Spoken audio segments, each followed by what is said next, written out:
ఇప్పుడు చెప్పండి, విషపు కోరలు అని దేన్ని అంటారు? విషపు కోరల నుంచి విముక్తి అనేది దేన్ని అంటారో ఇప్పుడు చెప్పండి. దీంతో ఏం ఆగలేదు, ఇంకా ఇతడు చేసిన ఘోరాలు, నేరాలు, చిట్టాలు చాలానే ఉన్నాయి. 1939లో రెండో ప్రపంచ యుద్ధ సమయంలో బ్రిటిష్ వాళ్లతో ఇతడుకున్న అత్యంత సన్నిహిత సంబంధాల నేపథ్యంలో ఈ బ్రిటిష్ గవర్నమెంట్ అంటే యూకే లండన్ గవర్నమెంట్ చేస్తున్న రెండవ ప్రపంచ యుద్ధానికి తెలంగాణ ప్రజల రక్తం ద్వారా వచ్చిన డబ్బుని స్పాన్సర్ చేశాడు. రెండో ప్రపంచ యుద్ధానికి తెలంగాణ నేల నుంచి బ్రిటిష్ వాళ్ళకి ఎంత స్పాన్సర్ చేశాడు? 6 మిలియన్ పౌండ్స్ని బ్రిటిష్ వాళ్ళకి దారాదత్తం చేశాడు. తెలంగాణ ప్రజల రక్త మాంసాలని పిండి పిప్పి చేసి తీసుకొచ్చిన డబ్బుని రెండవ ప్రపంచ యుద్ధంలో తగలేశాడు. అంటే ఎలాంటి యుద్ధాలను కూడా కోరుకున్నాడు. అంటే వీళ్ళ మధ్య ఎలాంటి అండర్స్టాండింగ్తో ముందుకు వెళ్లారో ఆలోచించండి. బ్రిటిష్ అండ్ నిజాం మధ్య ఎలాంటి అండర్స్టాండింగ్ ఉండేదో ఆలోచించండి. ఇలాంటి దుర్మార్గమైన చర్యలు ఇదే తెలంగాణ ప్రాంతాలని తన కబంధ హస్తాల్లో తన కాలి కింద పెట్టుకొని ఈ విధంగా ఈ ప్రాంతాన్ని తన ప్రాంతంగా మార్చుకొని తన పెళ్ళాలు, తన పిల్లలు, తన సైన్యం బాగుండడానికి ఈ ప్రజలని నరకం చూపించి బ్రిటిష్ వాళ్ళతో ఎక్కడి వరకైనా వెళ్ళడానికి సిద్ధమయ్యాడు. అంటే ఎక్కడి దాకా వెళ్ళడానికి? రెండవ ప్రపంచ యుద్ధానికి స్పాన్సర్ చేసే అంత స్థాయికి వెళ్ళాడనమాట. ఎవరు? మీర్ ఉస్మాన్ అలీ ఖాన్. ఆయన పేరు ఇది. ఆయన పేరు మీద మరి ఏ కట్టడాలు ఉన్నాయి హైదరాబాద్లో, ఏ గొప్ప గొప్ప ప్లేసులు ఉన్నాయి, ఆయన ప్రియురాళ్ళ పేర్లతో ఏ కట్టడాలు, ఏ ప్రాంతాలు ఉన్నాయి. మరి ఎందుకు ఈ ప్రాంతాలు, ఈ పేర్లు మాకొద్దు అని ఒక వర్గం ఎందుకు బాధతో అంటుందో ఇప్పుడు అర్థం చేసుకోండి. నిజానికి పీల్చి పిప్పి చేసింది ఎవరో ఇప్పుడు అర్థం చేసుకోండి. ఈ పేర్లతో ఇంకా పిలువబడుతూ ఈ ప్రాంతాలన్నీ ఈ భుజకీర్తులు ఆనాటి నిజాంకి ఇస్తూ రాజ్యమేలుతుంటే మరి తెలంగాణ విషపు కోరలు అనేది ఎవరిని అంటున్నారో ఆలోచించండి. ఇదే నిజాం కోరలు, ఇదే నిజాం చేసిన అకృత్యాల మీద ఈనాటికి కూడా అతడి పెట్టిన పేర్లు, ఈ మీర్ ఉస్మాన్ అలీ ఖాన్లు వీళ్ళంతా పెట్టిన ఆ పేర్లతో ఇంకా నెత్తి మీద వేసుకుని ఊరేగుతున్నారే తెలంగాణ ప్రజలు. తెలంగాణ వచ్చిన తర్వాత కూడా ఎంతమంది భావోద్వేగంతో ఈ పేర్లు మాకొద్దు అని చెబుతున్నా ఒక వర్గం, ఒక జనరేషన్ అంతరించిపోతోంది. ఈ బాధలు తెలిసిన జనరేషన్ ఇదే తెలంగాణలో అంతరించిపోతున్నారు. ఈ పేర్లు తీసేయండి అని మొత్తుకున్న వాళ్ళు, ఈ పేర్లు ఉండకూడదు, ఎందుకు ఉండకూడదు అని చెప్పిన కొంతమంది ఎవరైతే ఉన్నారో ఆ దశ వాళ్ళంతా అంతరించిపోతున్నారు. కానీ వీళ్ళు మాత్రం పాలకులుగా ఉన్న వాళ్ళు విషపు కోరలు అని ఆంధ్ర మీద పడేడుస్తారు. ఈ విధంగా నిజాం చేసినదేమో భుజకీర్తులుగా ఈనాటికి ఆ పేర్లను కంటిన్యూ చేస్తూ ఉంటారు. ఎందుకు ఈ పేర్లను మార్చడానికి వీళ్ళకి చేతులు రావు, దీని గురించి మాట్లాడడానికి నోర్లు పనిచేయు.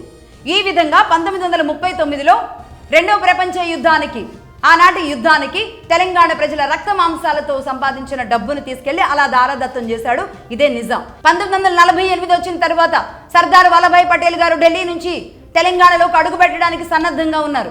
ఆపరేషన్ పోలో నిర్వహించడానికి ఆయన నిజాంని ఎదుర్కోవడానికి తన ప్రాణాలు పణంగా పెట్టి పోలీసులతో యుద్ధం చేయడానికి ఇదే తెలంగాణ ప్రాంతానికి దిగడానికి సిద్ధంగా ఉన్నారు. ఆ ప్రాంతంలో ఆ సమయంలో ఇతడు ఆలోచించింది ఏంటి అంటే, ఇక బ్రిటిష్ వాడు వెళ్ళిపోయాడు, పాకిస్తాన్ అండగోరాడు, వెపన్స్ అడిగాడు భారతదేశం మీద యుద్ధం చేయడానికి. ఇవన్నీ వర్కౌట్ కాలేదు. ఏం చేసినా నేను గెలవలేను అనుకున్నాడు. ఇక తనను తాను రక్షించుకోవాలి అనుకున్నాడు. ఈ తెలంగాణ ప్రజల ద్వారా పీల్చి పిప్పి చేసిన డబ్బు ఏదైతే ఉందో దాన్ని తీసుకొని పారిపోవాలి అనుకున్నాడు. సరిగ్గా 1948 సెప్టెంబర్ 1, 2 తేదీల్లో అతడు చేసిన పని ఏంటి అంటే, లండన్లోని వెస్ట్ మినిస్టర్ బ్యాంక్కి ఇక్కడున్న తెలంగాణ ప్రజల డబ్బుని తరలించాడు. ఎంత డబ్బు తరలించాడు అంటే 10,07,940 బ్రిటిష్ పౌండ్స్.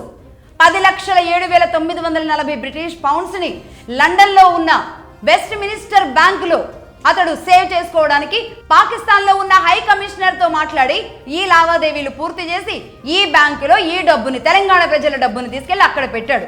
కావాలంటే ఎవరైనా ఈ లెక్క కావాలి అంటే వెళ్ళి చూసుకునే ప్రయత్నాలు చేయండి. పెట్టాడా లేదా? ఆ సమయంలో అంటే సరిగ్గా తెలంగాణకి విమోచనం జరిగింది ఎప్పుడు?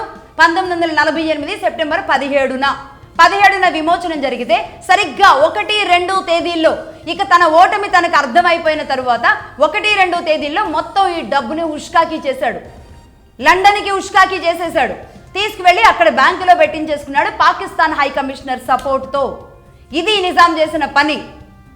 ఈ విధంగా 10,07,940 బ్రిటిష్ పౌండ్స్ ఈ విధంగా వెళ్ళిపోయినాయి అన్నమాట. ఇక ఆ తర్వాత భారతదేశ విలీనం అయిపోయింది. 17 విమోచన దినోత్సవం అయిపోయింది. అంతా ఊపిరి పీల్చుకున్నారు, ప్రశాంతంగానే ఉంది. నేను చెప్పినట్టుగా ఈ లెక్క చూసుకోవాలి అనుకుంటే సెప్టెంబర్ 1-2 తేదీల్లో లండన్కి తెలంగాణ డబ్బు పోయిందా లేదా అనేది లెక్క చూసుకోవాలి అనుకుంటే చూసుకోండి. లేదు అంటే గనక మళ్ళీ ఏం జరిగిందో కూడా చెప్తాం. 2019 వచ్చింది.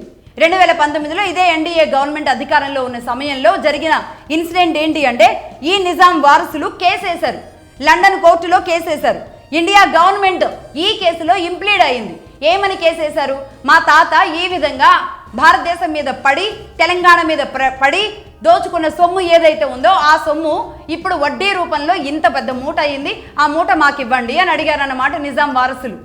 ఈ దోచుకున్న ఈ మన తెలంగాణ ప్రజల డబ్బుని అడగడానికి ఈ నిజాం వారసులు దిగారు. అది తెలిసిన తర్వాత భారత ప్రభుత్వం ఈ కేసులో ఇంప్లీడ్ అవడం జరిగింది. ఇది తెలిసిన తర్వాత గోతికాడ నక్కలాగా కాసుకుని కూర్చునే పాకిస్తాన్ ఉంది కదా, అసలు మా హై కమిషనర్ ద్వారా ఆనాడు 48లో మా హై కమిషనర్ ద్వారానే లండన్ బ్యాంకులో మేము పెట్టాం కాబట్టి మేము కూడా దూరుతామని చెప్పి భారతదేశం మీద ఎప్పుడు ఇదే కదా వచ్చి ఈ కేసులో ఇంప్లీడ్ అయింది పాకిస్తాన్.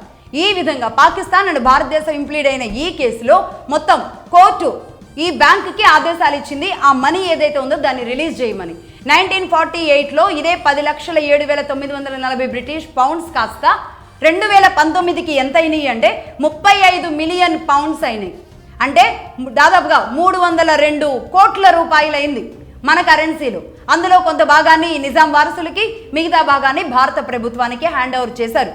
ఒక రకంగా రప్పించుకోగలిగాం మనం ఇంప్లీడ్ అవ్వడం వల్ల. కనీసం మన సొమ్మన్న మనకి దక్కింది, భారతదేశానికి దక్కింది అన్నమాట. ఈ విధంగా ఇప్పుడు చెప్పండి, విషపు కోరలంటే ఎవరివి? దోచుకున్న వాళ్ళు ఎవరు? దాచుకున్న వాళ్ళు ఎవరు? కబళించిన వాళ్ళు ఎవరు? పీల్చి పిప్పి చేసిన వాళ్ళు ఎవరు? ఈ తెలంగాణ ప్రజల రక్త మాంసాలతో డబ్బుగా మార్చుకుని 300 మంది భార్యలని ఈ సుఖభోగాలని అనుభవించింది ఎవరో ఇప్పుడు చెప్పండి. ఇది కేవలం జస్ట్ శాంపిల్ మాత్రమే, పార్ట్ 1 మాత్రమే. ఇక పార్ట్ 2 1956 తర్వాత ఆంధ్ర తెలంగాణ ఉమ్మడి ఆంధ్రప్రదేశ్గా మారిన తరువాత జరిగిన పరిస్థితులు ఏంటి, పరిణామాలు ఏంటి? అప్పుడు ఎవరు కాల్చుకు తిన్నారు, అప్పుడు ఎవరు పీల్చుకు తిన్నారు?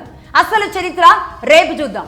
ఇది 1948 విలీనం జరగడానికి ముందు, తర్వాత సమైక్యాంధ్రగా మారిన తర్వాత ఏం జరిగిందో అది రేపటి పార్ట్ 2లో చూద్దాం. అప్పుడు తెలుస్తుంది విషం కోరలు ఎవరివి, కాల్చుకు తిన్నది ఎవరు, దోచుకు తిన్నది ఎవరు అనే చరిత్రని రేపు తీస్తాను మళ్ళీ. That's all for now. చూస్తూనే ఉండండి మగధ న్యూస్.